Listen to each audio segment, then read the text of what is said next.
કોન્ટ્રાક્ટરને 32 કરોડ ચૂકવવાના નિર્ણય મુદ્દે યોજાયેલી વડોદરા મહાનગરપાલિકાની સ્થાયી સમિતિની બેઠકમાં સભ્યો ગેરહાજર રહેતા બેઠક મુલતવી રાખવામાં આવી હતી।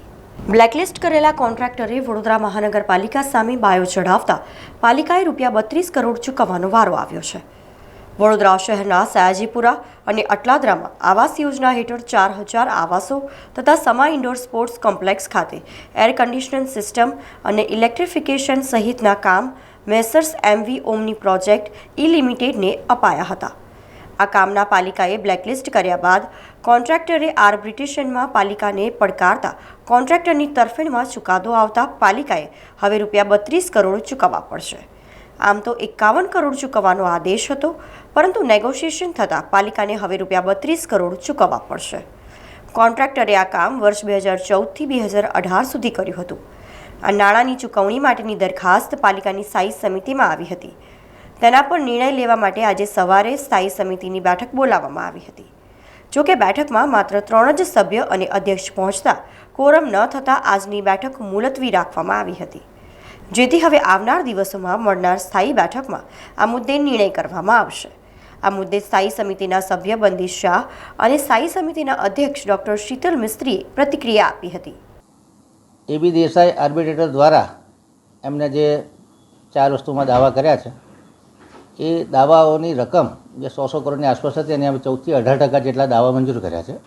ઓરિજિનલ દાવો તો 300 કરોડથી ઉપર હતો, એ દાવો 100 કરોડનો કરવામાં આવ્યો અને ત્યારબાદ જે એવોર્ડ થયા છે એ લગભગ એમણે કરેલા દાવાને 14 થી 18% રકમના દાવા કરવામાં આવ્યા છે।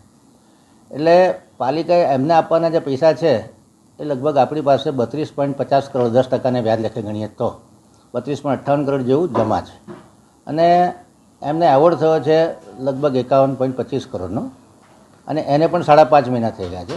એટલે એનું પણ દર મહિને 45 લાખ રૂપિયા વ્યાજ લાગે તો લગભગ 54 કરોડ રૂપિયા જેવી ફિગર થાય છે।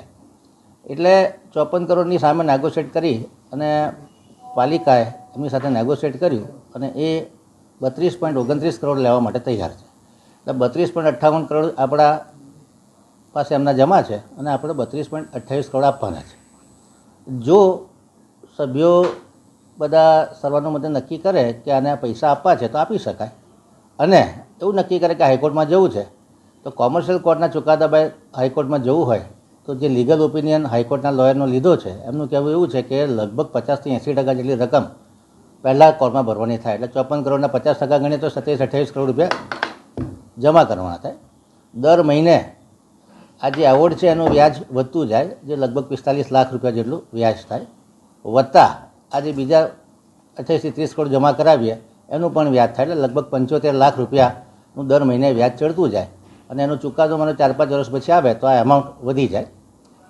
કોન્ટ્રાક્ટર આપણી નેગોશિએશન ફક્ત 15 દિવસ માટે કર્યું હતું, છતાં વાતને 5-6 મહિના વીતી ગયા છે। એટલે છતાં અમે સમજાવ્યા છે કે ભાઈ તમે 54 કરોડના બદલે જે તમે ઓરિજિનલ રકમ માગી છે 32.29 કરોડ એ આપવા પાત્ર થાય છે અને અમે વિચારીશું આ બાબતમાં। કોર્પોરેશનને ફાયદો થાય એ રીતનું ડિસિઝન લેવાનું અમે લોકોએ નક્કી કર્યું છે। બાકીના સભ્યો જોડે ચર્ચા કરી અને આનો ખૂબ જ સુખદ ઉકેલ આવવા માટે પ્રયત્નશીલ। સભ્યોને વિરોધ તો ગઈ વખતે પણ હતો, કદાચ સભ્યોને સમજાવવા માટે જે રીતના સમજાવવા જોઈએ એ રીતના સમજાઈ નથી શક્યા, જેના કારણે સભ્યોનો વિરોધ છે। હવે પાર્ટીમાં રહીને સભ્યોને આ બાબતનું પ્રોપર સમજાવીને આનો સુખદ ઉકેલ લઈ અને કોર્પોરેશનના માથેની એક જવાબદારી, કોર્પોરેશનના માથે વધુ જવાબદારી, પૈસાની ના ભારણ પડે એવો પ્રયત્ન કરીશું। હાઈકોર્ટના હુકમ હાઈકોર્ટમાં ચોક્કસ પડકારવો જ જોઈએ જો કોર્પોરેશન સાચી હોય તો। કોર્પોરેશનના જે ગ્રાઉન્ડ્સ છે એનો સ્ટડી કર્યો છે, બધા સભ્યોને એ ગ્રાઉન્ડનો સ્ટડી કરવા માટે કીધેલું છે। સભ્યો સ્ટડી કરશે અને જે લાગશે એ પ્રમાણે એનું ડિસિઝન લઈશું। સમાચારોના સતત અપડેટ માટે TNN ન્યૂઝને YouTube પર સબસ્ક્રાઇબ કરી બેલ આઇકોન પ્રેસ કરો અને અમારી સાથે જોડાયેલા રહો Facebook, Instagram અને Twitter ઉપર।